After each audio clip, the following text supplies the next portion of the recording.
Hello, everyone, and welcome back to Waterline, fall of 2022. My name is Bogsy. My name is Conception. It's been several months since our last Waterline, so let's take a look at where we've been, where we are now, and where we're going.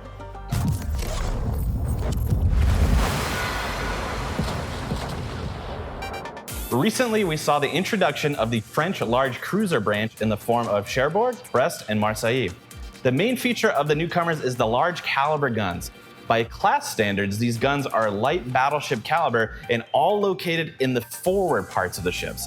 They have a long reload, which is compensated for by the presence of main battery reload booster consumables. They have a high speed, which is achieved by the improved French engine boost. The citadel of the new cruisers is well protected against armor-piercing shells, but they are quite vulnerable to HE and SAP shells due to the thin French plating. Medium to long range is the preferred for them, but the new ships can also be effective in close range combat thanks to their 139mm high precision secondaries. The long-awaited line of British battleships, or battle cruisers, entered the arena with low armor, high speed, and specialized torpedoes. Excelling at medium range, they're also equipped with the unique turning torpedoes that have enhanced firing arcs specifically for close combat. Now, unlike the previous UK battleships, they have standard penetration for their HE shells and medium accuracy, but they still have the short fuse AP shells perfect for battling cruisers with a reduced chance of over-penetrating. The engine boost and defensive AA consumables give extra tools to go along with a standard heel that becomes the enhanced repair party at 9 and 10 tiers. Now, true to form, the indefatigable Queen Mary, Tiger, Renown, Rook, Hawk, Duncan, and St. Vincent are all swift hunters of enemy cruisers. Brand new super ships were introduced to the game via the Lighthouse for credits for the first time. French super battleship Patrie follows in the style of Republique with 50% more firepower and a speed boost that lets her boast high mobility. British supercruiser Edgar improves on the Minotaur with a burst fire that also increases damage and penetration. In Update 11.5, the temporary battle type Convoy returned with a number of changes. The battle format has been updated to include carriers, destroyers, cruisers, battleships, and finally now submarines were available to participate. More importantly, we've added more maps and placed visible routes on them for the convoys to follow while updating the interface and tactical battle tips. Chatham, Elswick, and Clydebank shipyards competed for the title of Best Shipbuilder for the Royal British Navy during Industry Titans. Players chose and supported one of the shipyards to earn special commanders for their new British battle cruisers. Since the last issue of Waterline, we've had two new Portal campaigns in our game. The first focused on the war in the Pacific, with the much sought-after USS Black returning during the event. The second campaign took us aboard a ship exploring the secrets of the mysterious navigators, and the Hampshire, with its themed camouflage and commander, added to the armory. World of Warships celebrates its 7th birthday in 2022. During this momentous event, players can acquire battle performance bonuses known in the community as snowflakes, simply by playing ships. In addition, we took feedback from players and put in a system that allows players to knock out several of these at a time, rather than play through the hundreds of ships that many of you incredible collectors have managed to accumulate. The farm is open, captains. In addition to performance bonuses, the birthday celebration sees the addition of our own take on a popular board game style that very much fits our world. The USS Puerto Rico has come back to the dockyard for construction. We heard your feedback about the difficulty of the previous iteration, so we've come up with challenges that are scaled a little bit better in line with the previous Tier 8 and 9 dockyards. The players that already had the Puerto Rico and earn it again are rewarded with enough research points, steel, or doubloons to purchase any other ship with those resources. The tribal-class Canadian destroyer HMCS Huron joins the dockyard as a midway reward, able to be earned completely free, and receives a special camouflage created and voted on by you, the World of Warships community.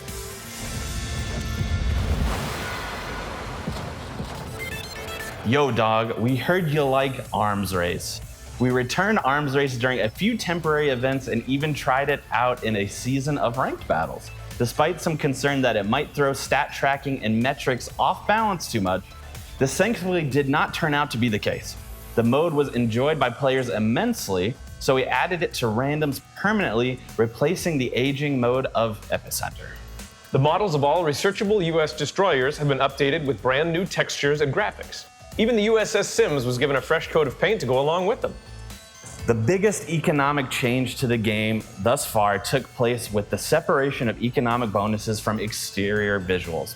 No longer do camouflages and signals give economic bonuses, but are instead replaced by economic boosters that let you choose any visual you want without being tied to its bonus. Along with this change came a major visual overhaul of the interface to go along with the new aesthetic. In Update 0.11.8, we updated all operations and even brought some back.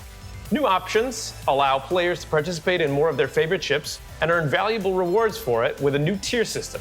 Now, tier 6 through 8 ships are able to go into battle together at the same time, and the final composition of the team will affect the strength of the bots and the post-match earnings. In addition, the fee for re-entering the battle on the same ship will be removed, so you can return to battle immediately. The economics of operations have also changed. Previously, after completing an operation, a player earned a variable number of stars based on their performance, the rewards for which could only be received once. Now, the stars are removed entirely, and the rewards can instead be earned by completing special daily and weekly combat missions specifically designed for operations, which will now give community tokens as a reward. Together with the update of the mode itself, 3 operations will return in Update 0.11.8. The Ultimate Frontier, Hermes, and Cherry Blossom. In Update 0.11.8, there are no operations of the week anymore. When playing with a random team selected by the matchmaker, the operation scenario itself is randomly selected. However, you can of course still choose to play any scenario you want as long as you enter into it as part of a division. The battle camera has been improved in Update 0.11.7 to make gameplay experience more comfortable. We've changed the default base viewing angle in the port and in battle. The camera is now focused more directly on the player ship. Field of view and camera height sliders were added to let you customize it to your liking. Launching torpedoes should now be smoother as we've adjusted the camera changes when you are lining up your tubes, as well as a smoother tracking of the shells that are in the air. Aiming when using spotting aircraft has changed. To make it more comfortable, you can now swap between the spotter view and the standard binocular view at will. Ultimately, these changes should make the camera in combat more comfortable for all players, and additional options will help customize it just the way you like it. In addition to the spotter aircraft change, we've made some more quality of life improvements based on your feedback. The bots in both training rooms and co-op battles have been enhanced to provide a more dynamic challenge. The minimap was given a specific marker when pinged instead of highlighting the entire grid square. Incredible. The container barge can now let you choose which containers you want to open and which you want to store, while also offering a link to the contents and drop rates of every single variety of container. Lastly, we updated the descriptions of all premium ships in the armory and the shop to be simpler and better reflect their place amongst newer ships. The long-awaited new map, Faroe Islands, arrived in-game. It's a brawling, island-filled map from frigid waters that you, the community, decided would come next. We will continue to watch how the map performs and hope to see it in competitive mode soon. A new branch of Japanese light cruisers have been released for testing. The Agano, Gokase, Omono, Shimanto, Takanashi, Yodo, and premium cruiser Tokachi each bring a variation of a stealthy cruiser armed with many low-caliber guns. Good concealment supports long-range torpedoes with good damage and extended arcs, allowing these cruisers to deny area to the enemy when not using their guns. Now, much like the British battle cruisers, the wide torpedo arcs that are made possible by the turning torpedo mechanic are on these ships. They range from 150 to 155 millimeter in caliber guns, but each tier packs an ever-growing number of barrels all the way up to the Tier 10 Yodo. Very soon, super ships Patry and Edgar will be out of early access and will soon be joined by the Dalarna and the Clausewitz that you have likely already seen, and right now, new super ship Sakiryu and Ushakov are in testing. Dalarna is a classic representation of the European destroyer line. Powerful torpedo armament, strong AA defense, no smoke, and very capable main guns, giving her a wide variety of uses on the battlefield. In addition to an extra turret over her predecessor Holland, The Dalarna can alternate between two types of torpedoes in combat. A heavily armored cruiser with 12 210mm guns, powerful AA and torpedo launchers designed for long-range raiding, the Clausewitz' gameplay is an evolution of the Tier 10 cruiser Hindenburg, having higher HP, better armor, greater firepower, and more torpedoes. However, to compensate for this notable improvement over its predecessor in the tech tree, Clausewitz will not have any unique supership mechanics. Sekiryu, the Japanese super aircraft carrier, is a further development of the Taiho type. It is vastly superior to its prototype in size, hangar capacity, and air defense strength. The project continues the tech tree branch after the Hakuryu, receiving tactical jet squadrons equipped with either rockets or torpedoes. Their main feature is the high maximum speed of the planes, which allows them to quickly cover significant distances and make swift raids on enemy ships. Admiral Ushakov is an absolutely massive ship with a total displacement of over 100,000 tons. One of the variants of the post-war battleship project, Project 24, with 9 457mm guns as main caliber artillery. It follows the Kremlin in the tech tree and carries the main features of its predecessor with a large HP pool and powerful armor at the expense of maneuverability. The main battery excels at close range, and Ushakov carries many secondary guns to assist in a brawl. After the successful firing of the main artillery, combat instructions can be activated to give a temporary boost to the accuracy and range of the guns. It literally has 4 Smolensks on it. Huge amounts of work have gone into submarines since we last saw you on Waterline. Over the past few months, we've made many fixes and improvements based largely on your feedback. For example, we changed the matchmaker for submarines and made their queue shared with destroyers. We updated the visual and audio effects for the acoustic pulse, and have tweaked countless other details to create a better experience. The hydrophone is now split into 2 separate consumables. Submarine underwater speed has been reduced, and dispersion has been added to the torpedo launchers to make shotgunning more difficult as a tactic. But you can read about these and other changes in our development blog. Throughout this time, we have been testing different concepts and looking for unique and entertaining gameplay for this class. During both closed and open testing, almost all elements of submarine gameplay underwent substantial changes of some kind. ASW of some kind was added to most ships, alternative torpedo types appeared, and some submarines even got deck guns. As we move submarines from development to final polishing, your feedback has been extremely important for making the fixes that have come. Development has moved into its last stage as we are now confident that subs are ready for a full-fledged release into our game. Therefore, we are ready to announce that early access to this vehicle class will begin in the fall. Initially, players will be able to get early access to the US and German submarine lines. British submarines Undine, Sturdy, Thrasher will also be introduced for testing around this time. Based off player requests, a new operation specifically for submarines will be added to the game, in which players will have to hunt a convoy based on real interactions from World War II. We hope that this new operation will help commanders, both beginning and experienced, to get acquainted with the new class and its features. Come the fall, players always eagerly await Halloween.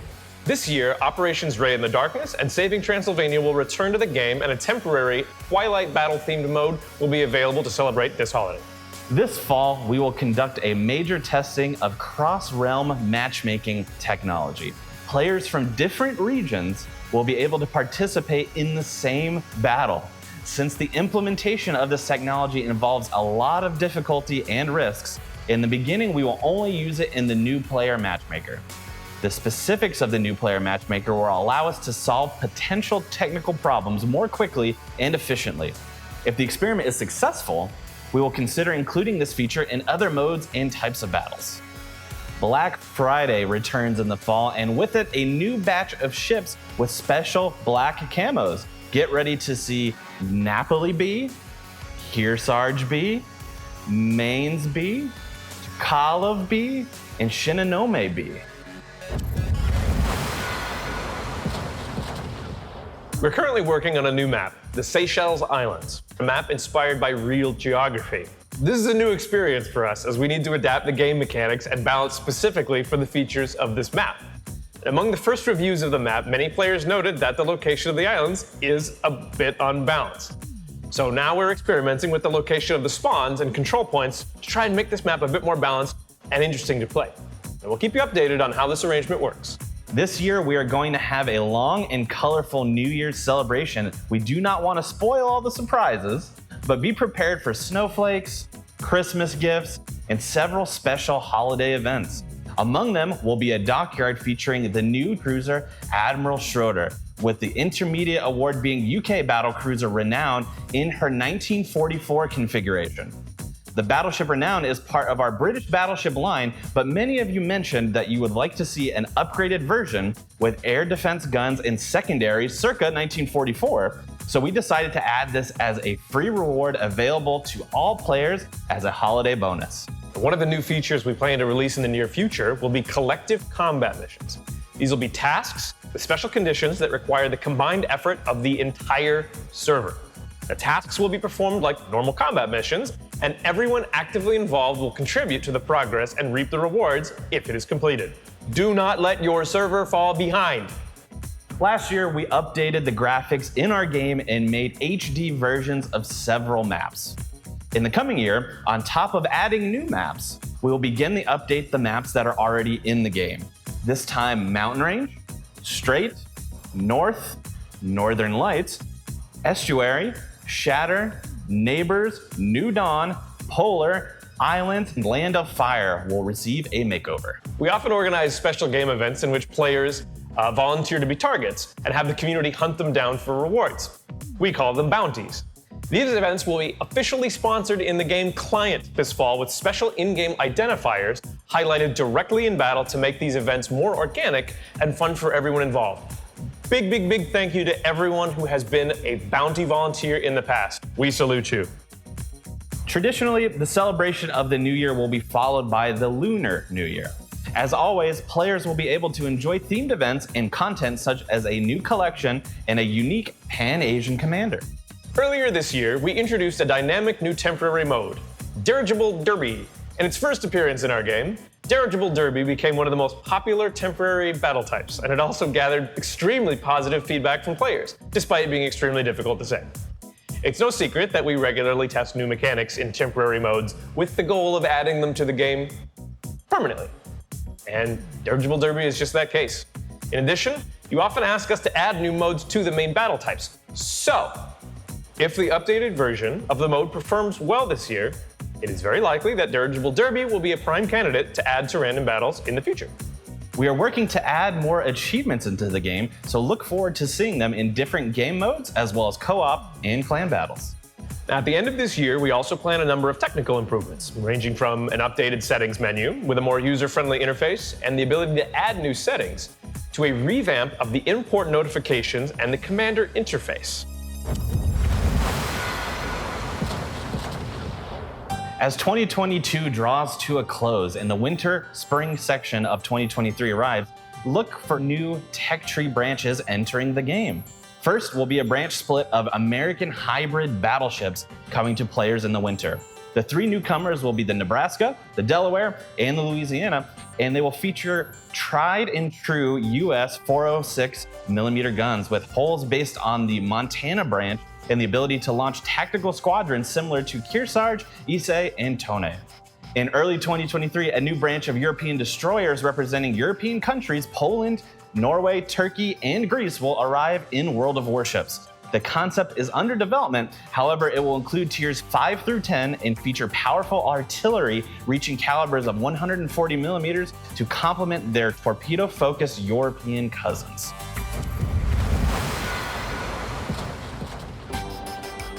Thank you all for staying with us this whole time, and we hope that you've enjoyed a quick recap on 22 and a brief look into 2023. Have a great rest of the year, and we'll see you in the next Waterline. Bye, everyone.